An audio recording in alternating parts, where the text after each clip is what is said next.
There is no sunrise. There is no sunset. There are no clocks ticking away. Ring after ring of pale yellow islands glow in the darkness, floating in the endless night. Below them yawns a black and bottomless void. It is a beautiful place, and it is not empty.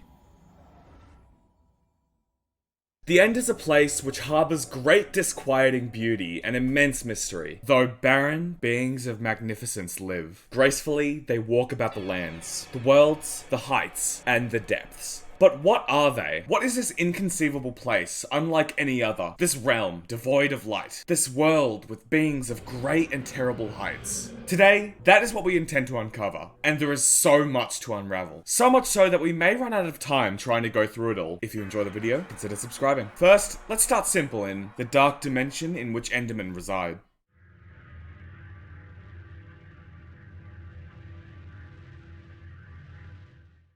Have you ever taken a look at the End? Most haven't even gone, and those who do, they race through without taking it all in. What is this place? Floating rocks and islands that hover over the nothingness, over the void. We all don't even bat an eye at the strangeness. This is not normal. Despite how alien other worlds can be, nothing has taken the End's place in that regard. Not even the Nether is so odd. It still has that logic, the physical aspects of realism. The End is all magic, all mysticism, where order barely seems to be. These massive rocks which all sit atop of float seamlessly, yet everything else is still subject to the same kind of gravity. The void is everywhere. It takes hold below all. It liquefies and flows back into itself. The creatures of this world are made of the stuff and fade into obscurity as they die. All even share a vague, audible resemblance to beings of other dimensions. Giant spinning portals of darkness form up above the shattered grounds of the lands. Yet within this chaos, civilization exists. Vast cities and towers have been constructed. They reach into the almost starry sky, branching out into the void above. And this void whispers with purpose, capitalized in descriptions in the story as if it were a character. What really is any of this? For so long, we've gotten used to such things that we hadn't even stopped to ponder how, why, or even what. None of this is normal and should be drilled into your head. Too many do not realize how strange it is, even within the context of the universe of Minecraft. The beings of this world are not comprehensible by typical standards of nature. The static they cast upon your mind, their twisted, outstretched forms, their almost familiar sounds, even their names. Enderlings, Heart of Ender, Enderscent, Enderscent? A strange name to be sure, but have you ever stopped to think about this title? I suppose most wouldn't. I hadn't originally either. Assuming it to be something to do with the Heart of Ender, sending them to sever the connection between the End and the overworld. With some outside help and closer inspection, their name reveals a clear and distinct connection. God sent. This realization was shocking. I mean, the implications are utterly game-changing. The similarities between the two terms cannot be likened to anything else. It was undeniable. This realization was shocking, but far from unexpected. Clues towards such things have been around regarding the End before the Echoing Void DLC was even revealed. This title was not out of left field. It was only part of the natural progression of the End's new identity being shaped. July 7th, 2020. Minecraft Dungeons: The Rise of the Arch-Illager by Matt Forbeck was released. This confirmed to be canon novel revealed so much about the world of Minecraft, even though the End was not mentioned by name even once, let alone even Enderman. It gave some very interesting details regarding the mystery of the Orb of Dominance.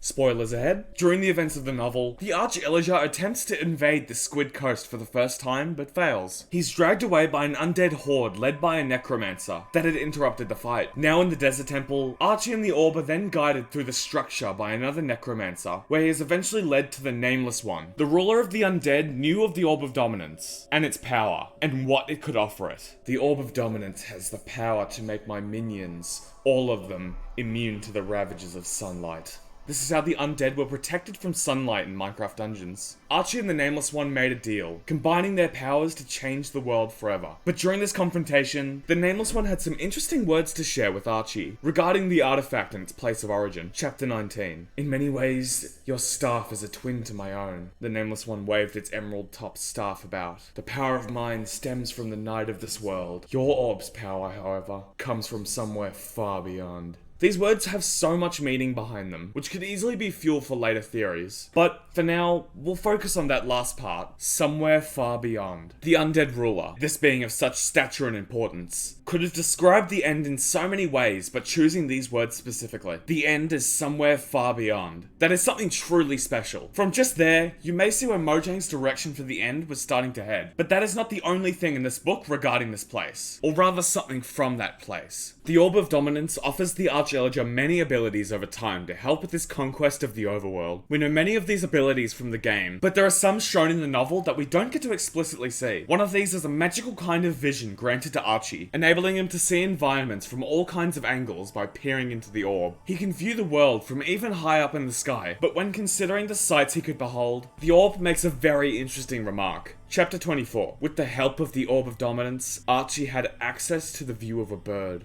The view of a god. That statement disturbed a part of Archie for reasons he couldn't put into words. Such bold words in this new light cannot be overlooked. This will be gravely important as we go further. So what does this all mean? The view of a god, somewhere far beyond. The unique name of Endescent. Well, it's now with our confident certainty that the end is a kind of holy place. Now, the potential boldness of such a claim is quite striking, but we have quite a many reasons to believe so. To begin, let's take a step back from the end.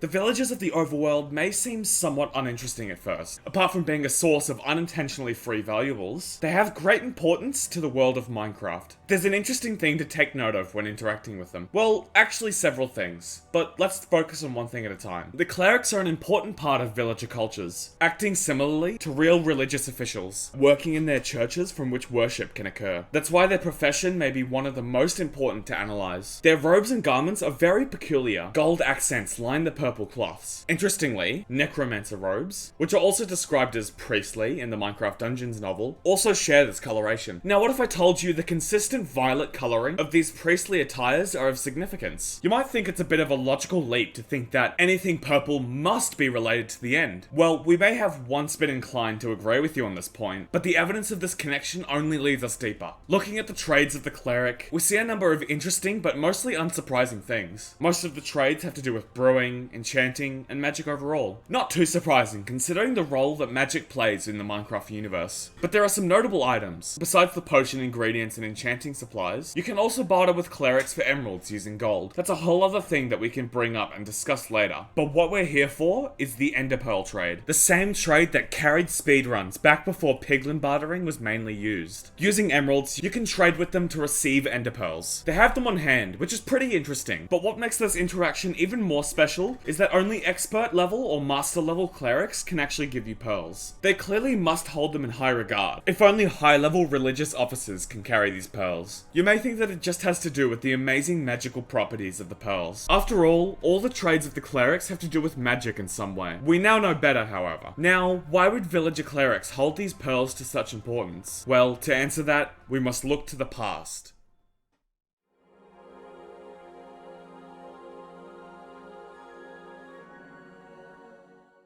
In Minecraft Dungeons, when the Orb of Dominance shattered, it sent shards scattered across the vast overworld. One of these shards landed atop the jagged peaks of a mountain range. We make our way to the island, and climb up into the ancient structure known as the Gale Sanctum. Now, it's important to keep in mind that Illagers did not create this place. According to the story sections of the Howling Peaks levels, the Illagers have just arrived. For the Windswept Peaks, any hero who dares to free the mountaintop from the shard's grip will have to battle not just the elements, but also the hordes of Illagers racing to the peak. And for the colossal ramparts, these impressive defenses, abandoned long ago, have now been claimed by Illagers who seek to control the entire mountain range. Drive the Illagers from their newfound fortifications while you still can. The game and articles even refer to the sanctum and the golems within as ancient, and inquire you to wonder about them, other from just a surface level. From the Dungeon's Twitter account, these most ancient and mysterious guardians of the Gale Sanctum pose so many questions, like who created them. From the Gale Sanctum, a temple rises from the towering peaks where the winds are woven into the ancient sanctum's very structure. Harness the wind's power and claim the undiscovered treasures, but mind the ancient protector within, the Tempest Golem. If the Illagers have just arrived and are racing to the peak where the sanctum is, just as we arrive, these structures and machines could not be described as such. The Gale Sanctum and its mighty protectors weren't created by Illagers, but rather villagers.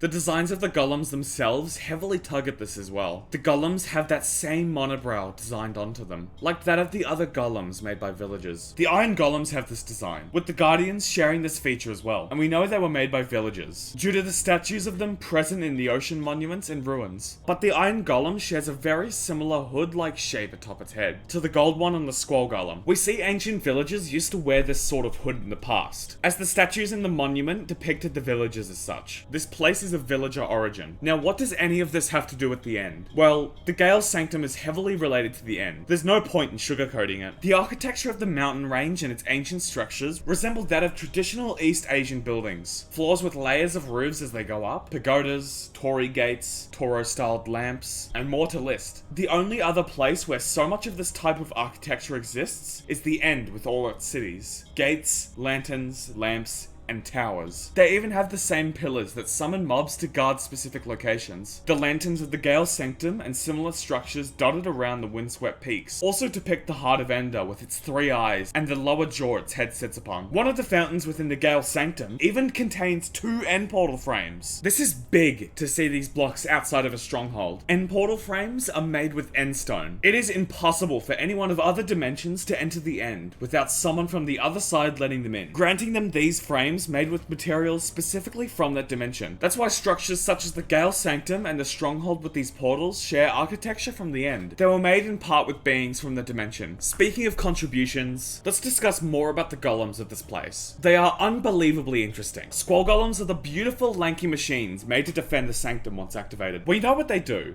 but what of their design? Well, in the Gale Sanctum, you have a chance to encounter the Golem Workshop, the area where such creatures were once made. Luckily for us, there's a lot to take in. On the walls of the workshop are various blueprints for the squall golems. They're a bit torn up, much like the rest of the place, but they are still somewhat legible. The ones with the full body display of the squall golems even have symbols for us to decipher, but these aren't the Illager alt font, which is used as the language prints of both villagers and Illagers alike. This is a type of symbol that hasn't been seen elsewhere in the game. This is the standard galactic alphabet from the Commander Keen series, better known as the symbols of the Minecraft enchanting table, and these blueprints say Golem.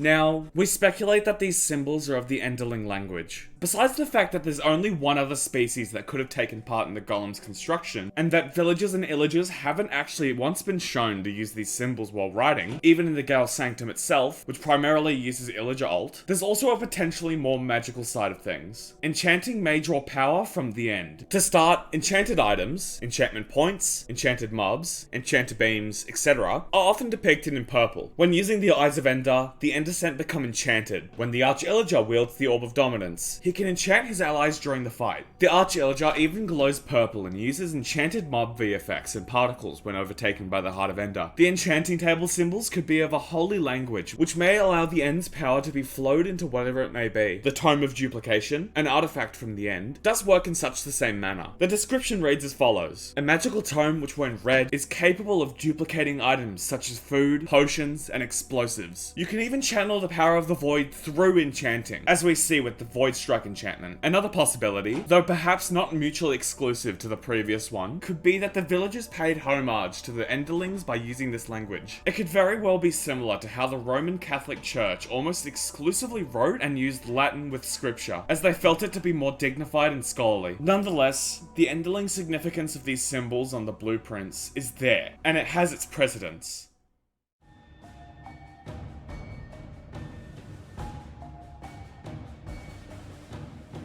The squall golems have a very peculiar shape to them. They have the same hook-shaped arms as snailings and the end descent, used to smash down as well. The arm design appears to be fairly significant, as the golem workshop has an entire blueprint simply showing off the arm. The hunched head placement is even similar to that of the blastlings, and again, the end descent. This placement even bears similarities to the redstone golems and monstrosities, which, among other things, are implied to have been designed by beings of the end. According to the novel, the great structures we know as High Block Keep and the Obsidian Pinnacle may have existed even long before the Arch-Illager had built them. Or rebuilt them? Chapter 12. Although they had just built the place, in Archie's mind, the keep didn't seem fresh and new. Instead, it felt like it had been there forever, waiting to be rediscovered. Archie and the orb hadn't built it, but revealed it. The orb already even had the name in mind during the planning phase. Such a proud structure needs an equally amazing name. Archie racked his brain but couldn't think of anything appropriate. High Block Keep.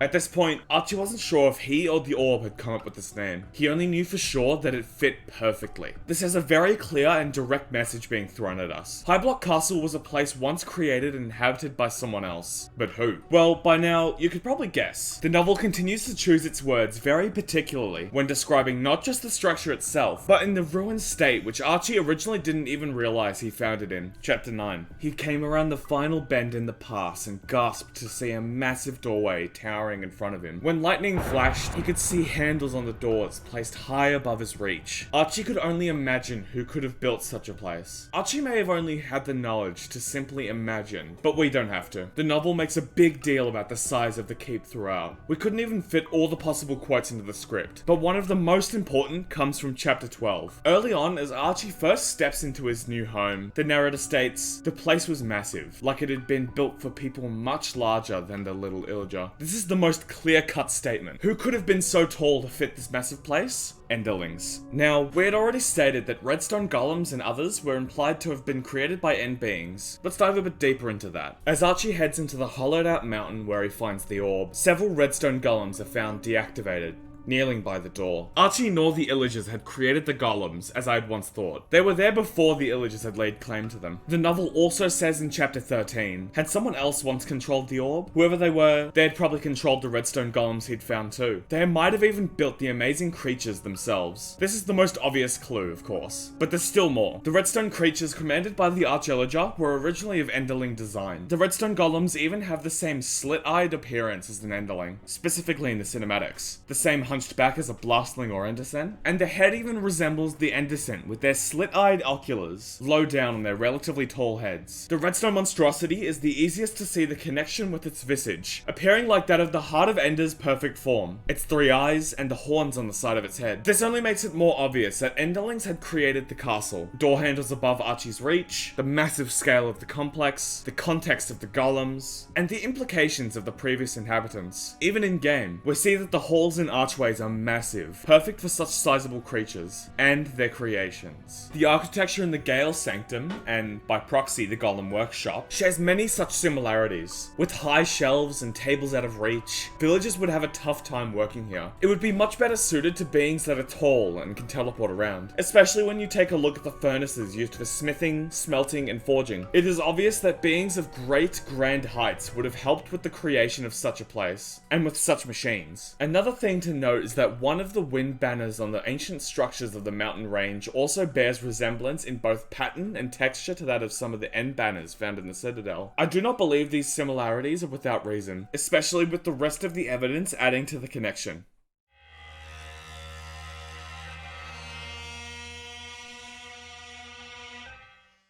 The stronghold is also a place of interest when discussing the happenings between the Enderlings and the villagers. First, I'd like to discuss the dragon in the room. The Illagers did not take part in the construction of the stronghold. The statues, banners, and other things were placed recently with their invasion of the End that we see during the course of Echoing Void. There are many crates, boxes, barrels, and more in the stronghold that we see in the camps the Illagers had placed in the End. The Royal Guard armor also couldn't have been there for long. According to Rise of the Arch-Illager, there hadn't been any significant Illager leaders worthy of any real title for Royal Guards to exist. In chapter 17, the novel says on this matter, perhaps that was why she suggested that he needed a title. At first, Archie didn't understand why she wanted to make such a fuss. The leaders of the Illager tribe had always been just that, leaders. They weren't kings or emperors or anything else. They didn't have fancy names or special clothes or anything that marked them as exceptional, just the respect of their people. No Illager had done what Archie had. No one had united the Illagers like he had done. Royal guards are something recent. Without Illager royalty to guard, there'd be no such reason for them to exist. And the Arch-Illager was the first, meaning that those royal guard statues in the stronghold could not have been there very long. Illagers would also never work with villagers in such a closely knit manner, and vice versa, which is a statement which will make more sense shortly.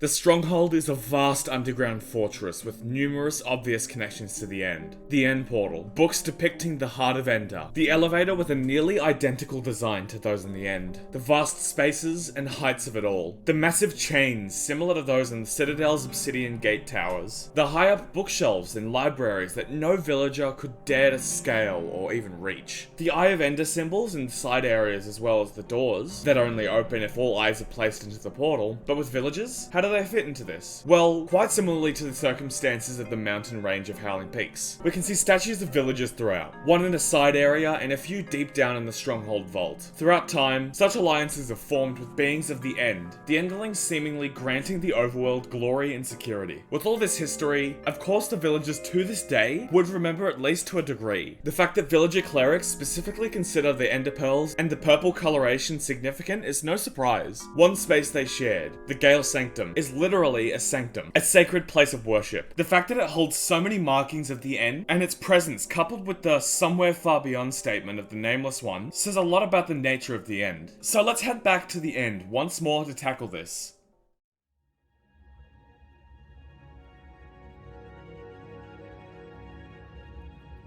The Heart of Ender is the true main antagonist of Minecraft Dungeons. The Arch-Illager is just there, at first, unwitting servant and vessel. It has power and ancient influence, unlike anything we've yet seen in the Minecraft universe. But there's more to this than meets the eye. Speaking of which, have you ever noticed the similarities between the two names? Eye of Ender and Heart of Ender? Do they have any connections with one another? I didn't think so initially, but further research and consideration proved otherwise. Besides the names, there's actually a fairly abundant amount of information available. During a Q&A event in the Minecraft Dungeons Discord server, Witherking had the opportunity to ask the devs a couple of questions, one of which has helped gather us some rather intriguing replies. Quote, if there's a Heart of Ender, does that mean there's other parts of Ender, being similar to that one? What did they say? Mark Watson, a producer and self-described lore nerd of Minecraft Dungeons, simply had this interesting response.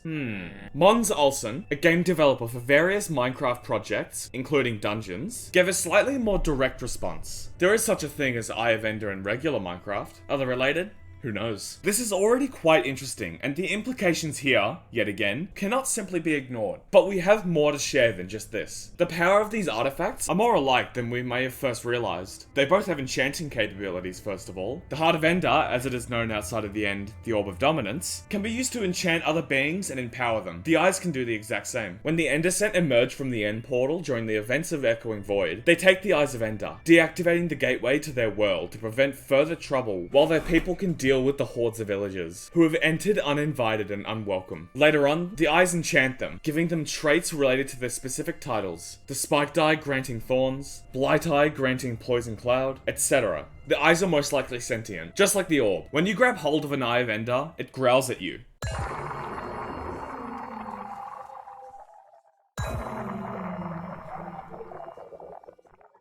It is aware, and it is probably not happy with you. Not only that, but they also seem to speak to you, similar to how the orb communicates, with their idle Enderman noises let out right as you enter the portal to travel to the end. Just like the orb, these artifacts can also hover and fly. It's their main feature in the original game, actually. The orb also has a similar power, as we see the Arch-Illager use it to float and fly about. When you fight an Endersent wielding an Eye of Ender, the game refers to it as the Eye rather than the Endersent. Very similar to how the Arch-Illager is not referred to by the boss bar in its its second phase, but rather, the Heart of Ender is. Because you aren't necessarily just fighting the End Descent, and you aren't just fighting Archie either, you're also fighting the artifacts attached. But how does this all come together? How does it all connect? The holy significance of the End. The Heart of Ender said it granted Archie the view of a god. The Nameless One referring to the End as somewhere far beyond. Heart of Ender, Eye of Ender, Ender Sent. Look closer at these names. Ender Sent. Sent by Ender, a term similar to God Sent. Heart of Ender. Well, the Heart of Ender. Eye of Ender, again, the Eye of Ender. The heart and eye are named after body parts. Intriguingly. Have you ever stopped to consider what Ender might be within this new context? Ender is a god, likely lost and shattered from some unknowable event that we possibly couldn't understand. The eyes and heart are a part of something incalculable and vast, and yet the evidence goes deeper still.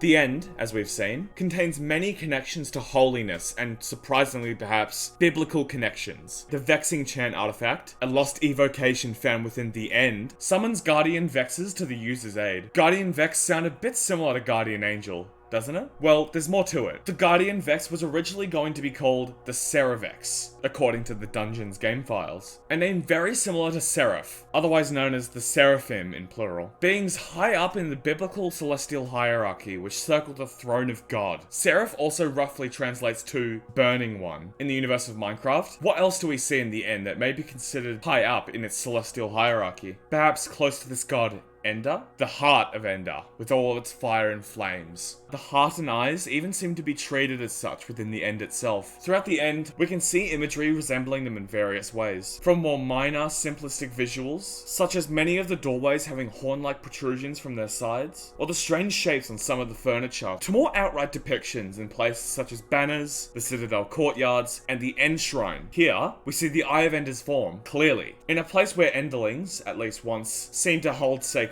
Now an old ruin, left almost all but abandoned, but the connection doesn't stop there, however.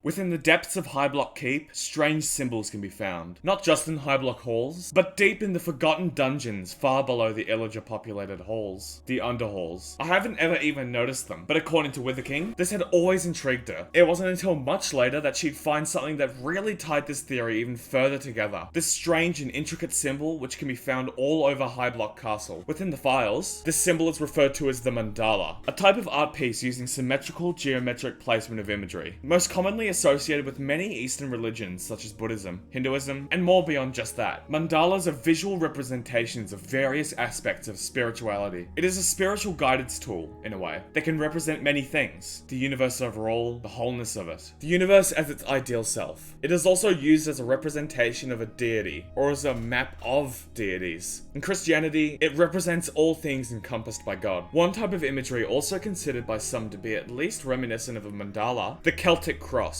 displaying a circle around the core of the cross, with some believing it to depict the halo of Christ. Halos aren't really mentioned in the Bible, but throughout the history of biblical art, such imagery is used to display the grace of God shining through, and the holy nature of an individual. And interestingly enough, the files from Minecraft Dungeons End Decor repeatedly mentions the presence of end halos. Already interesting by itself, but in this context, it only fuels our fire. Nonetheless, these mandalas have one thing in common: togetherness, unity, and harmony. And what really suits our interpretation of the End is the aspect of deities coupled with the unity motif. Such a visual with this much meaning in this context is no doubt one of the most important findings we've seemed to have come across. If Ender really was a god, now broken, the spiritual imagery would be very appropriate. The idea of a map of deities also fits well within these various fragments of Ender, especially upon taking a closer look. The mandala in High Block Castle has some very notable shapes in it. The four ovals on the very sides of the mandala appear similar to that of an Eye of Ender, representing it. Near the core, we also see hearts representing the Heart of Ender. Beyond those shapes, more can be seen, indicating further discoveries we've not yet had access to. There may be even more fragments of Ender out there, waiting to be found, or perhaps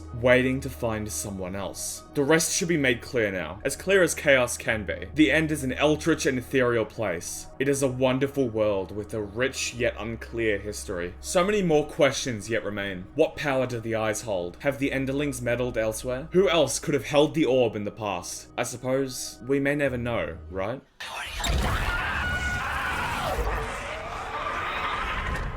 And with that, we conclude the end. For now. Could there be more to this? Absolutely so. If you have any ideas on how we can expand this, let us know in the comments. Once again, thank you so much to Wither King. They really carried a lot of the research and main points for this video. We have a lot more to say for the future, especially focused soon on Minecraft Legends. So stick around by subscribing. Hope to see you in another video. But until then, have a good day or night.